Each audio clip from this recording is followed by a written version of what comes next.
Good evening, everybody, and welcome in. I say happy Monday to you. I pray it's been a wonderful start to your week and that you've enjoyed this beautiful day. I'm here in North Carolina, so wherever you are, I pray that it's been a beautiful day as it has here. And tonight, I'm so excited because this is our monthly Come to the Couch conversation. And I always love to get on and chat with my guests and just get life from their perspective. And so this month in the IL Circle, we have been talking about the adventure called life. And this person is someone that I met some years ago. I believe we met through a blogging situation. But one of the things that she's known for is just the adventures that she lives in life. And so I'm so excited on tonight just to bring her on. And I'm going to bring her on tonight. Welcome to the IL audience. Thank you, first of all, for just sharing. I mean, willingly, like there was no hesitation about coming on and sharing with us on tonight. And so I'm just going to give you a little space to tell everybody a little bit about yourself, what it is that you do, whatever you want to share on tonight, just a little bit about background about yourself. Hi, Tamil. Thank you so much for having me. I feel really honored to be on the couch with you tonight. Thank you so much for asking me. Yes. So I am kind of known for my adventurous spirit. And several years ago, my husband and I made a midlife move from where we had grown up in the Texas Panhandle to the city of Austin. And when he first had an opportunity to go there, we had lived in that same town and in that same part of Texas our entire lives. And so I was at work one day and he was at work one day and he said, "What would you think about moving to Austin?"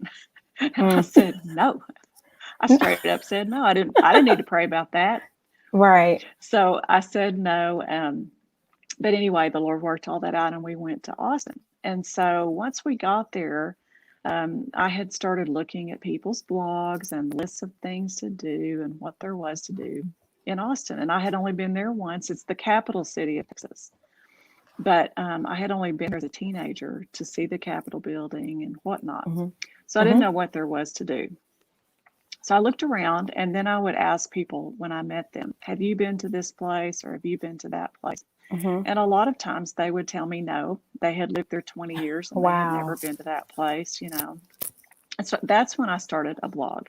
And that's kind of when you and I think, connected from a distance because we were both starting our blogs and trying to figure out the whole online thing. And I just kind of started that as a way to chronicle my own adventures.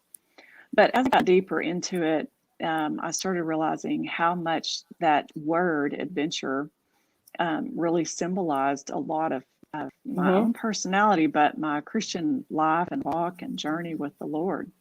So I began to look at adventure as a comprehensive way to live.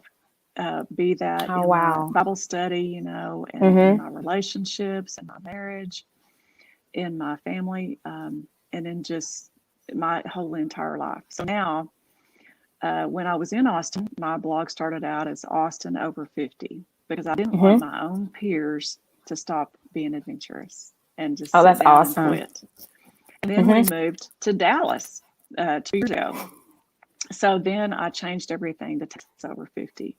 So just that one clue shows you that the Lord has used geographic moves in my life to keep me adventurous, but I've embraced that. So now I'm Texas Over 50, and I try to see all that there is to see in Texas. But adventure for me is a spiritual journey too.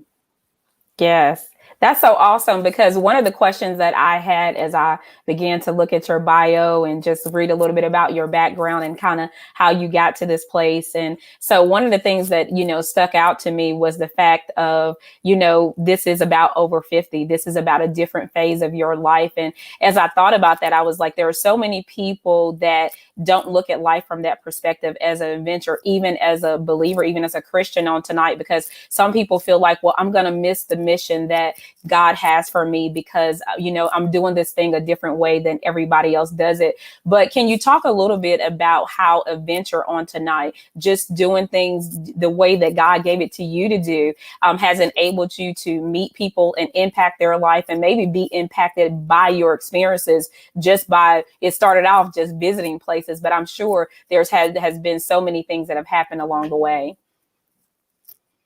Yeah, I watched one of your lives, and you were talking about how your driver is there to pick you up, Mm-hmm. and your driver has arrived. And I started Yes. thinking about that, and you had such a good way of looking at all that. But when I was thinking about it, I thought, Mike and I live in the city, and we live very Mm-hmm. close to Love Field, and so Southwest Airlines is close by. Mm-hmm. So it's really kind of closer for us to just take an Uber over there. With that, it costs the same for us to take an Uber as it does to drive over there ourselves and park the car if we're going somewhere. Yeah. Well, when we come back from wherever we're going, an Uber is there to pick us up. We call him. But I started thinking of that analogy and how you had talked about your driver is there to pick you up. And I started thinking about how many times Mike and I have stood out there waiting for our Uber. Is this him? Is this her? Oh, Watching for the yeah. right one. And as I thought about it, I feel like the Lord brought this to mind to me that over 50, Mm-hmm. sometimes we choose the wrong car to get in, and Oh. we're waiting for Mm-hmm. the adventure. We're waiting for the Lord to tell us what next. The kids are grown. Our mission is not the same. We don't know where we're supposed to go or what we're supposed to do. And so we wait and we look for the first car to come along, maybe bitterness. The Mm. next car may be just laziness. The next car may be depression. Mm-hmm. But over 50, we need to wait for that car that has the right name on it. So Yeah. in our apartment building where we live, we have this really nice guy who said, you know what? One day an Uber was late, and I was frustrated by that. And I told Mm-hmm. this guy about it at our desk, and he said, well, let me get you a real driver who'll pick you up on time, and he'll be right there for you when you get back. Oh, my. Well, that was a real new experience because he had our name on a piece of paper, and he stood Oh. outside the car Mm-hmm. and it said our name on it. Mm-hmm. And I thought that's how the Lord works, because we could get in any car we choose, but wait Mm-hmm. for the one that has your name on it. And God's ready to take you to the right Oh, place at the my. right time Yes. and on time. No So one time. that's how the Lord works for me. And so I could have chosen over 50 Mm-hmm. to get in the wrong car. I could have chosen to take a ride just to nowhere. My house was cluttered. Mm-hmm. I could have just stayed in it that way. Mm. But with the Lord, I went on a decluttering journey. We moved, like I said, to Austin. And because of all of that, my life has taken a different turn. And so I did not want to get in the car that had something else written on it. I wanted my own story. One's your own story. That is so awesome, because when I think about that, one of the things that stuck out when I very first started reading your bio is you talk about this life phase that we're in when we're younger, where we are focused on the finding that Mr. or Mrs. Right. We're focused on, I think you said, the 2.3 kids and having the Pinterest home. We're focused on all the perfect things that set up. And it's like once we finish building all of that, it's now time for us to move on to the next phase of life. And I wonder, what would you say to the young person on tonight? What is something that you would say to the younger generation, that, about, I know when we're going to go back to this about past 50, and especially going to different seasons, but what would you tell the young person that's what they're so focused on? Just a little advice about what not to miss in life right now. That's so good. That's so good. I think that what I would tell the younger generation is, see everything as an Mm-hmm. adventure, and do not focus only on your house and your home and your decor and on your kids, because all of a sudden one day they're not there. Your house is cluttered up with all the games and all the stuff you accumulated. And so you need to have a balance of seeing your walk with the Lord as the greatest adventure.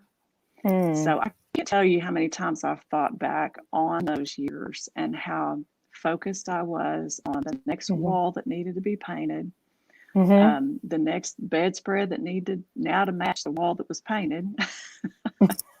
And Yes. it just consumed a lot of my thoughts. Now, if I had been as consumed with my journey in the Lord, I would have met a lot more people who needed to know him, and I would have shared him on a greater level. So that would be my That's advice to awesome. younger generation. Keep it in perspective. Keep it in perspective. I love that. I mean, just simple, plain, keep it in perspective. And as you said that, I just thought, I mean, as you were talking, I was just thinking about how many people on tonight can concur with what you're saying, that they maybe have blessed enough, they're past that younger phase, but they can look back and see. And I love how you said, don't get so consumed with what's inside that you don't miss what God has for you outside. Because as you step out there, and you know, even for both of us, we talked about, we were met in blogging. We were getting prepared to do our blogs. You know, just that small step allows you to meet people and have new experiences, because with us, we had to have something to write about, right? So, you know, it's the beautiful thing about that, about this event, this beautiful adventure. But I want to ask you on tonight, where I know the courage comes from God, but there's a lot of people when they get to certain spaces in life, they get very complacent. They feel like I've missed my opportunity, that it's over. But it seems like even with you and your husband, that you didn't close God out. You didn't close out the dream. You didn't close out the possibility that no matter what age you are, that God could still do something different in your life. Right. And, you know, I think that adventure, or the word adventure, comes a little easier for some personality types than it does others. And some people might not like the word adventure because it makes them a little nervous. You're going to make them jump off a cliff or dive off the high dive or something like that. But adventure is not crazy. It's intentional. You know, it's a very intentional mindset. And so I actually looked up, you know, at one time to see, is adventure, is the word even in the Bible? You know, is this a biblical concept? Is this something that God really puts in our hearts?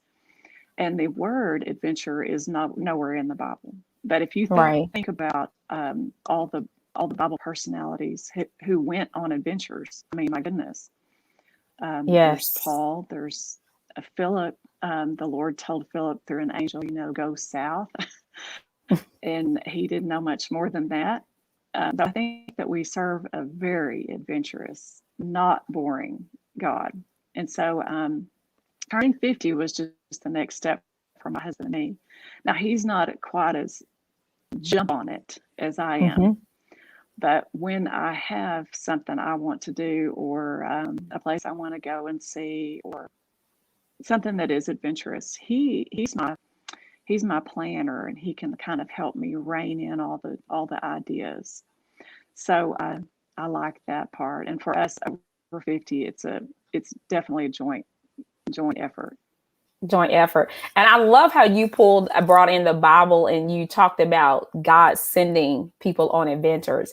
And he really didn't even tell him what was going to happen when he told him to go somewhere, you know. And I wonder what would happen if, just through our obedience and our faith and our trust in God, that when God said go, instead of being like, well, I don't know what's going to happen up there, if we just stepped out. Because to me, that is just such a faith step, to just be able to hear that one small command and then actually be able to go. Because as you were giving your introduction and how things, you know, you started one way, but you had no clue what it was going to open up a space to in your life. And so I'm looking down my question list, because I put here, did you ever consider the next phase of your life before you got to this phase? Did you ever sit back and think, what am I going to do after, you know, I'm done raising the children, or after I'm done? Did you ever stop and think about that? That is a really good question, because we kind of talked about that recently, and we said, what did we think we were going to do? You know, and I think it was hard to, I mean, we were so consumed with Mm-hmm. raising our kids. And you have to be. I mean, it takes a lot of Yeah, effort to raise it children. does. It takes Mm-hmm. all your effort, lots of prayer, but I'm not sure what we thought we were going to do. And so to me, that is one Yeah, fascinating thing about God, because like you said, he doesn't always tell us the very next step. And I'm sure that you and your husband have seen that in your ministry. I mean, some things absolutely. come out of the blue and they're just so surprisingly wonderful that you could not have envisioned them. And I think that's what the Lord does. He's like, I have new and great things, and I'll make you fishers of men. I mean, you just don't know what the Yeah, Lord is going to do to accomplish his purposes. yeah. So, yeah, this was a new thing. We did not know this was coming. And as you said about fishers of men, because I feel like, we all are called to be fishers of men. But I believe we all have different bait. How do you embrace your own bait Mm-hmm. when your bait is not like the other person, Mm-hmm. when what God has placed inside of you, it's not like the other person. It may not, because some of us, we think it doesn't, it's not as attractive as what it is. But how do you embrace your bait that you have? Mm-hmm. Yeah, I'm kind of learning still how to do that. I think Mm-hmm. sometimes I can be overzealous and over enthusiastic. And so Mm-hmm. sometimes people are a little put off by that. So just Mm-hmm. last weekend, Mike and I were, like I said, we live in the city, and sometimes on Saturday mornings we'll get a cup of coffee and walk around the city, because it's a kind of a really neat time. You look at the Mm-hmm. buildings, the architecture, just kind of clear your head and look around in a different way. So a few weeks ago, Mm-hmm. or last week, we had decided to get a cup of coffee and walk in downtown Dallas. So as we looked at all the buildings and stopped at some, there weren't very many people around, but there was one guy sitting on a bench um, outside this beautiful symphony building, and he was the only person in really blocks. But Mike and I had been having this great conversation about church and just Mm-hmm. our favorite places we'd, been to church and been a part of. And as we passed by that guy, uh, I stopped and said, my husband and I are just talking about church. Do you go to church anywhere? And he said, no, he Wow. was an atheist. And, we talked for a minute about Mm-hmm. church. And I said, well, I just asked him a few questions. What would make you go to church? Would it be the music? What else would it be? What would make you go if you ever did decide to go? And he Mm-hmm. said it would be learning about the Bible. He'd like to know what the Bible had to say. So Wow. then he went on to tell me, he said, I do know some people who go to church. And he said, some of them go to this one and some of them go to that one. And so anyway, we just had a little conversation, and it was obvious that we weren't really there to be the ones to get him to go to church with us. But it got Right. him to thinking, and it, pushed me to bring the subject up. And so we just planted a seed. So that's sometimes the bait that I have, is I approach people from an adventurous sort of way. Like, well, what would cause you to go? Yeah. Where is your walk with the Lord? What do you know about the Lord? And that's my bait. That's your bait. And you know what? Honestly, that is very because even though we're called to evangelize, for many of us, like just walking up to a stranger and saying, okay, my husband and I Mm-hmm. were talking about church. Number one, to even be willing to interrupt your quality time with your husband. A lot of people wouldn't have wanted to do that. And to be able to just step over and to talk to somebody, that just shows how, God is using you in such a different way, even outside of the walls of church. And I love that you were able to see that it may not be you all that take him to your church, but just because you had the conversation, he might say, he may go with one of those people that he knows. And so just even in that, it's just a testament that just shows us how really we serve a dynamic God, and we're created in his image and in his likeness, and he can use us in so many ways. And so I'm like, I want to make sure I get my questions that I had on here for you. So I put here, how do you keep a steady supply of adventure? That's one of the things that you said, we need to have a steady supply. How are we supposed to keep a steady supply of adventure? Oh, I love that. I love that question. And I had written down that you have to see everything in life as an adventure. And so I read a lot of books, and that instills ideas inside my brain. Mm-hmm. I read books about relationships and I read books about places and some history. I don't read a whole lot of history, but I keep a steady supply of adventure by looking around, looking at other people, what they're doing, where they've been. But some of the under 20-year-olds and stuff, they're going to Mm-hmm. write about different places to go and a lot Right. of different things that they do. And Mm-hmm. so I just kind of I'll read a few magazines, but really I'll just talk to Mike and I'll say, okay, now I have to admit he does not like when I do this, but Okay. I'll say, okay, well we've seen every geographic region of Texas now. What if we start with a whole new category? And I'll say, what if we go to every state park in Texas? Oh my he goodness. he does not like that. So he's not, and I don't blame him. That sounds pretty overwhelming. Right. But then I start reining it in, and I think, well, what if we went to every state park and stayed in the cabins that were built after World War II?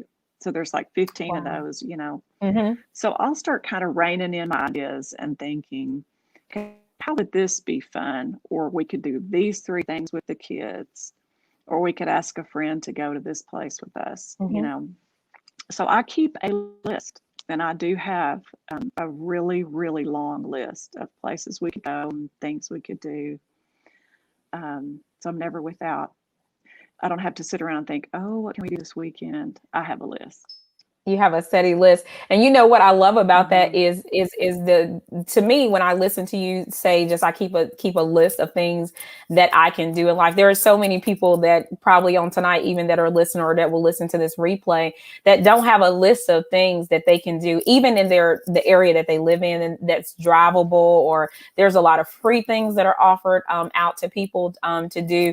And it's amazing that and when I think about that, what I keeps coming to me is that God intended for us to live this life on the side of glory and enjoy this life that's on this side of glory. And so have you always been that way, or is this just a new phase in your life? No, I have always been that way, and I've always really enjoyed going places, and seeing new things. But Mm-hmm. early on, it was the Lord who showed me that He has implanted that in us. And I was thinking about how Mm-hmm. the first, the first time I learned about who Jesus was for me, I was pretty young. I was like 8 years old, and my parents had gotten a divorce, and Mm-hmm. I was feeling pretty responsible for my younger brother, pretty responsible for my single mom, and it took me a little while to see. Well, first of all, I came to know the Lord as my father because once my biological father was sort of absent in my life, Mm-hmm. and I understood that I did not want my heavenly Father to. I wanted to be always in relationship with Him. Mm-hmm. So, very young, I gave my life to the Lord, and honestly, it was like my life kind of took a different turn then, and I started seeing my life with the Lord as every adventure I would ever want or dream. And the first thing I Mm-hmm. did was tell my teacher that I was going to be baptized at school, and she kind of Mm-hmm. she kind of uh, she didn't really say a whole lot about it, but I remember thinking, ah, I loved telling that story. Yeah. So then I would tell some friends at school, and then soon I was going on mission trips, and then soon it was dating, and then that was a big new adventure. And then when I met Mike, he also had a real crazy upbringing, and so we stayed up and talked, all night long, and we just began, a great adventure together. We were dirt poor. We were both still in college, and we had no money, but we would talk about all the things we wanted to do if we ever had the chance.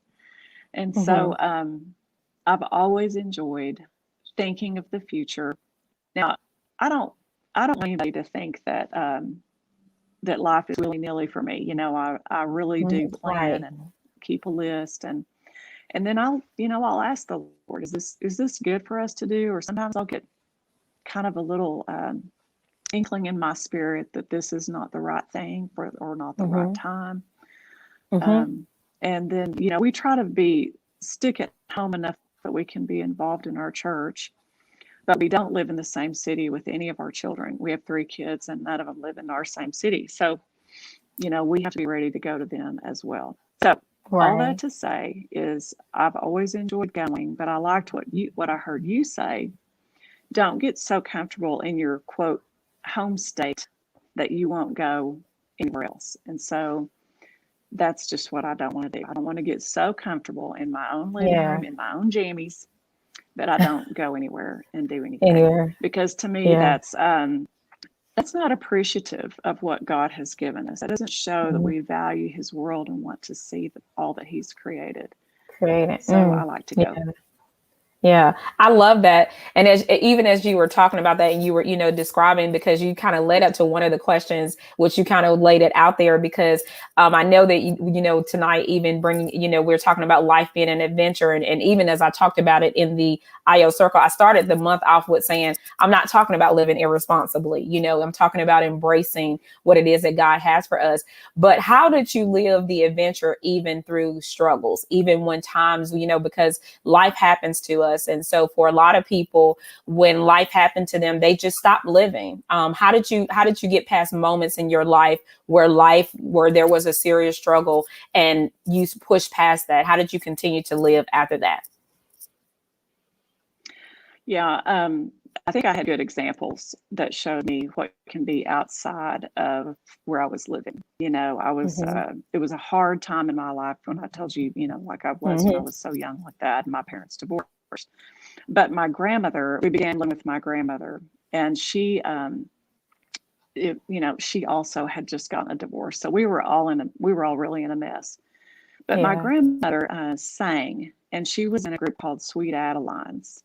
And she sang harmony, and she just sang so beautifully. And anyway, she embraced whatever she could to not develop a complaining spirit. And so when you watch somebody else go through something hard and they somehow figure out not to complain their way through it, that strikes up in you a spirit of adventure. Because even something like being part of a choir that's an adventure in and of itself. And so as I would see the widow ladies at my church whose husbands had died, and yet then all of a sudden they had a brand new ministry to the younger women. I just had a lot of good examples who showed me that we as women can go through really hard things, but we can go through them. We can get through them.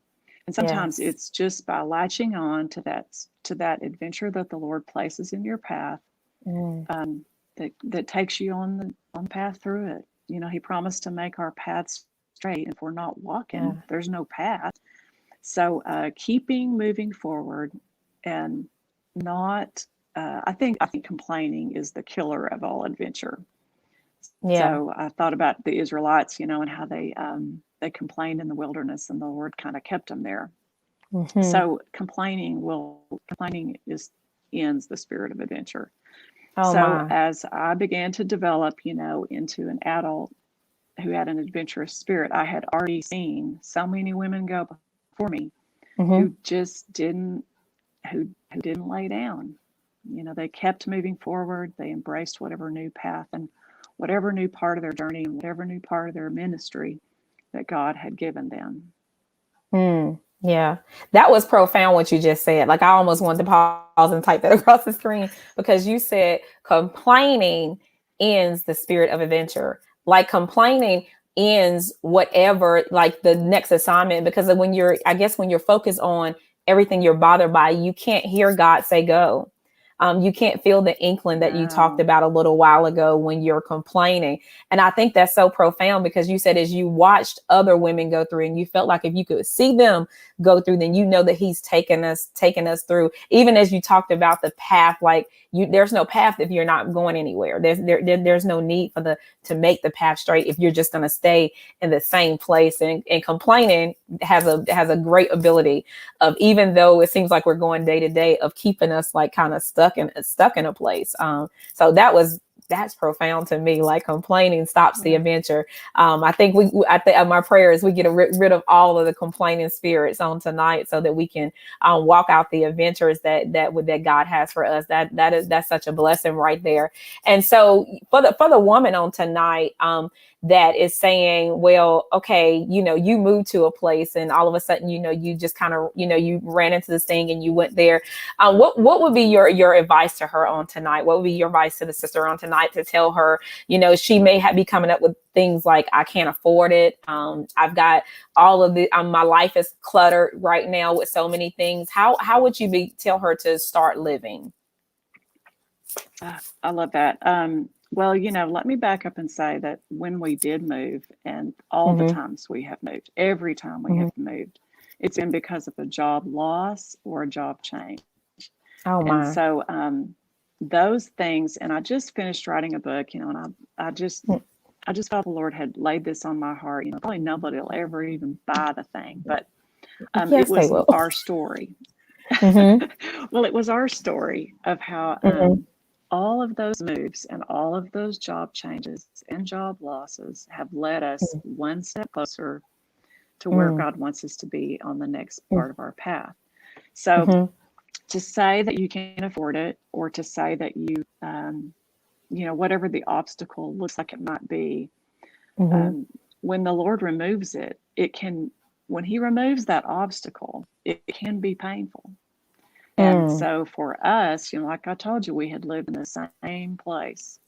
We had lived in the same town. We had been to the same church, the same neighborhoods and friends, and my family was close by, and Mike's family was close by. So when the Lord removed an obstacle that led to more adventure, it was a very tough rock for him to get out of the way for us to step forward. So I would say to any woman who thinks she's a little bit in the doldrums or has no adventure, and she's maybe feeling a little older than she really is, to ask the Lord, to move the rock. I mean, move it out of the way so she can step forward, because life is not meant for us to be lived in our chair. I mean, unless we have such bad knees and we really can't move. And even then, there's so much adventure to be had from your chair. But God does not mean for us to be, why would anyone who's not a believer be attracted to someone who complains about their life and who won't move forward? So we have to be people who look for God to do pretty big things, even when they're kind of painful. Even when they're so painful. If we had not had the job change that we had that caused us to move to Austin, I cannot tell you the long list of blessings we would not have received. And so out of that complete and utter joy and amazement at what God did, we kind of look for it on a daily basis. Like, wow, that was exciting. That was amazing. Yes. Can you believe how God did that? And so that's a good way to live. And so I would say to any woman, and believe me, I mean, you and I both probably have women friends who have had something happen bad in their lives. They've lost a child even, or lost a husband of many years. But as I said, I had watched other women go through really painful situations in life too, and I knew it could be done. Yeah, it could be done. And I love as I listen to you explain about the removal of the obstacle, and that usually is, that's sometimes, most times, painful. Because when something is comfortable to us, whenever someone comes in to make change, it always feels painful, because especially when we're not ready. But when you open yourself up to God and you open yourself up to really live the life that he has ahead of you, he has to remove things out of our way that are comfortable for us, because those comfortable things make us stay in positions that we may not. And it's amazing how someone may say, I don't see job loss as a blessing, but you saw the blessing in it, because it's those very things that forced you all to move forward, and to go forward. And even as you just said the word, the blessings that you have experienced in life, I can like hear that like from the inside out, because of what you've even been able to experience in God. And so I think that is so awesome. And so I put here, I have a question for you about, has your adventure, I put here, you've been intentional about immersing yourself in life into the world, into you, because that word intentional stuck out to me. I think on your blog you call it, and you said you encourage intentional adventure. And so is this a mindset? Is this a mindset towards life, to be intentional about living, seeing life as God has created? Does it start there in your mind? Where does that start at? It does start in your mind, but once you start thinking like that, it really changes how you live. And so, I've had a few experiences too. I also work full time, in a law office, and I've had No, a I didn't lot of know experiences where, yeah, that. and I know sometimes how I'm supposed to pray for someone, and even that I see as an adventure. And so there have been times before when I have walked around the office and before everybody gets there and prayed for people, Yeah. and Yeah. I see that as such an adventure. Won't that be wonderful to get to heaven someday, and somebody is there because I walked around and prayed for them. Yes. Even that is an adventure. So it's a mindset, sure, but once you start thinking about an adventure like an intentional way to live, then you start seeing everything as an adventure. And so Everything. everything, um,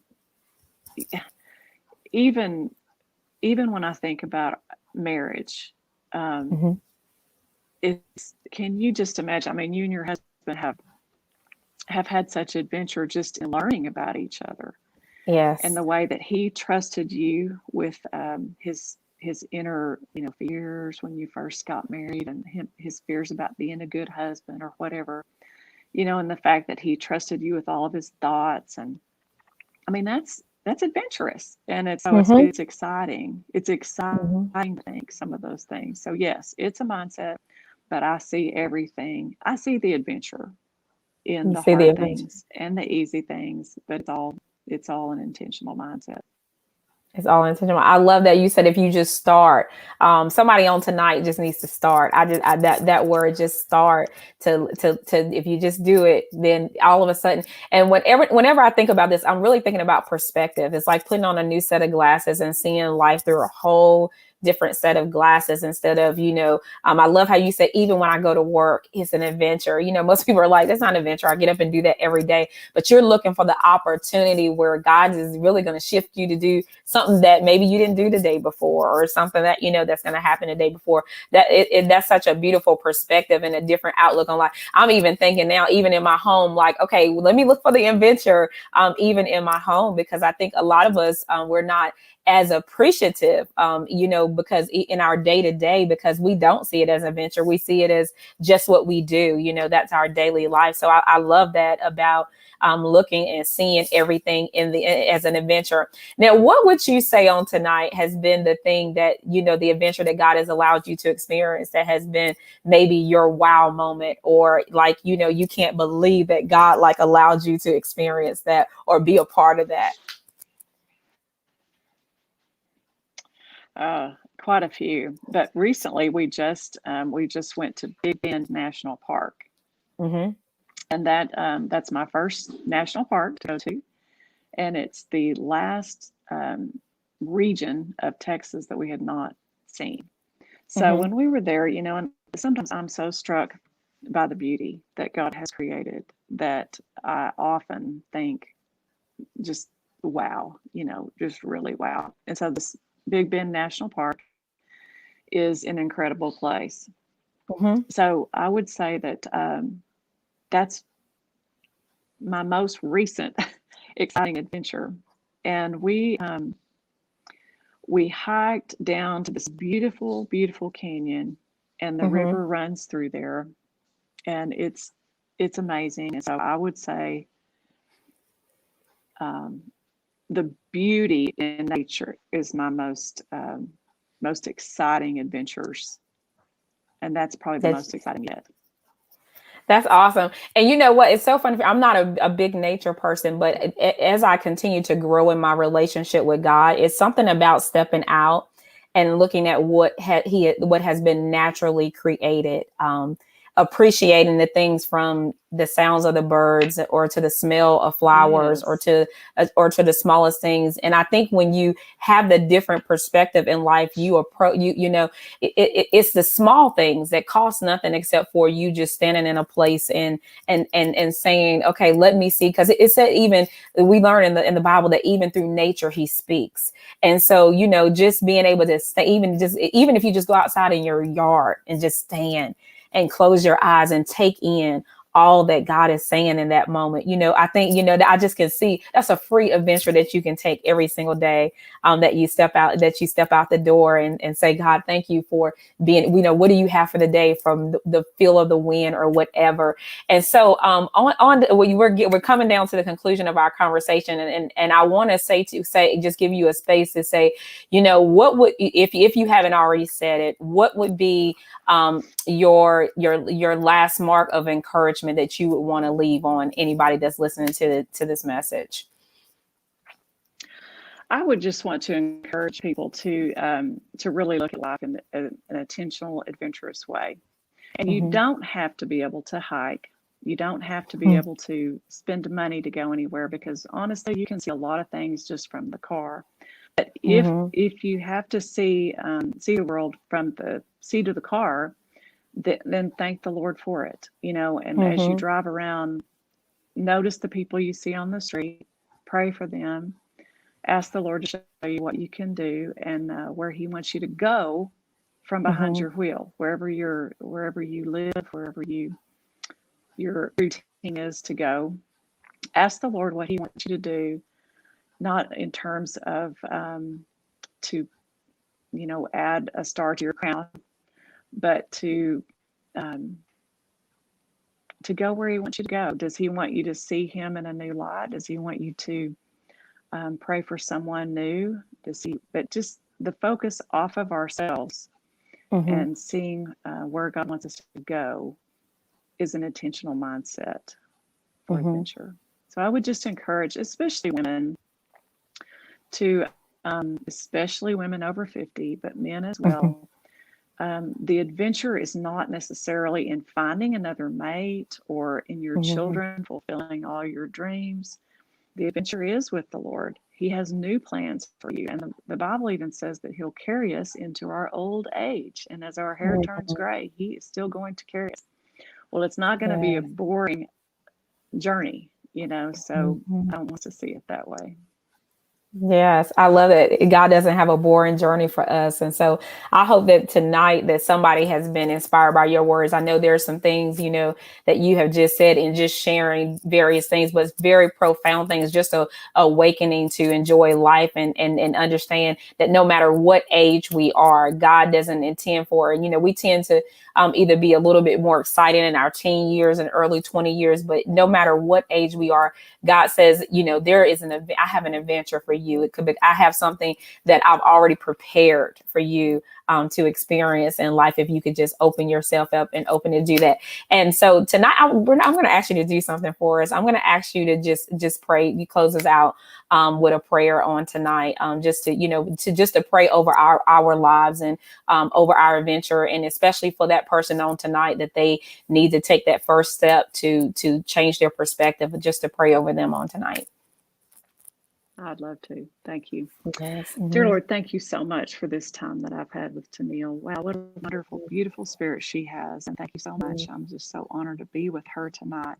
Lord, I Mm-hmm. thank you that we've been able to speak about adventure, and we know that you have big plans for each one of us, that you did not plan on us having a boring life or nothing exciting to do, but that you have planned for us to take every step with you. And you are a mighty God. You're a God of peace and order and comfort.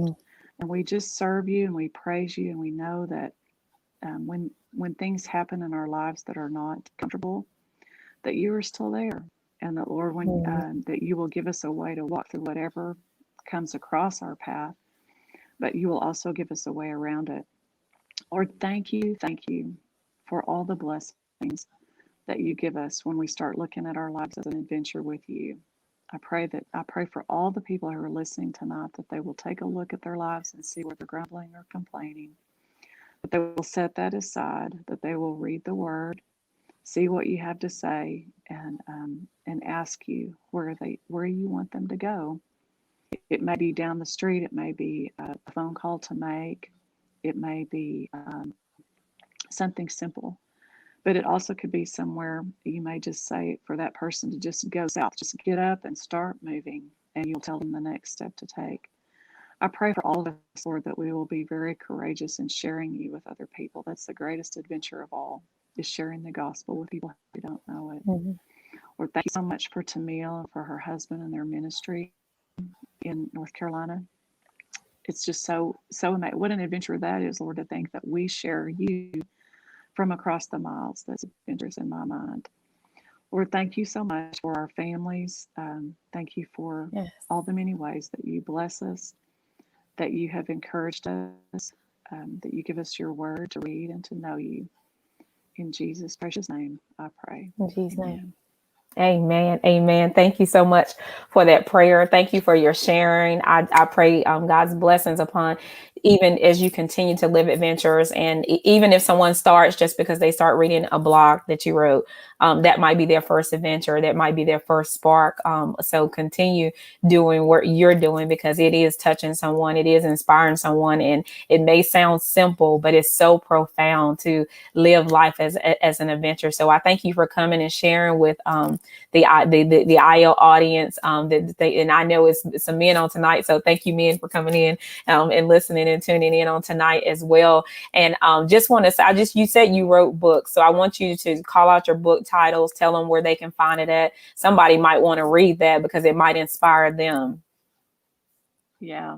Well, it will be in print soon. It's still in the editing process, but the title of my book is a take on surviving the storm, and it's called The Big Mhm. Hunker Down: Yeah. Surviving the Storm of Job Loss and Keeping Your Destiny Out of the Bar Ditch. And so I don't know if that's a North Carolina term, but it is in Texas. And when you keep your destiny out of the bar ditch, you're just keeping the car on the, you're keeping it from flopping off the road. So it's an analogy that when you suffer job loss or job change, God still Hmm. has your destiny in mind. Yeah. Yeah. And I think So it'll be you in, may be it'll be in print soon. in print. In print. Okay, awesome. Uh-huh. So I was like, and if you would like to find her, her blog is at www.texasover50.com, and you can go there. She's you if you're ever looking for her on social media, just look for Texas Over 50 and you will find her. But even in her beautiful stories and her accounts, there's so many things all inspiring. And I know you're talking about job loss in your book, but even as I heard you say that on tonight, I heard anybody that suffers a loss, anybody that goes through anything that seems like it's going to take them off the road, your words through that page can be a blessing to them about how to stay out of, what did you call it? The bar ditch on tonight? The bar ditch. Okay. All right. Good. Yeah. Got it. All right. Okay. Thank you, Oh, everyone. Tamil, Have a good thank you one. so much. Yes. Thank Thank you. you. Have a good one.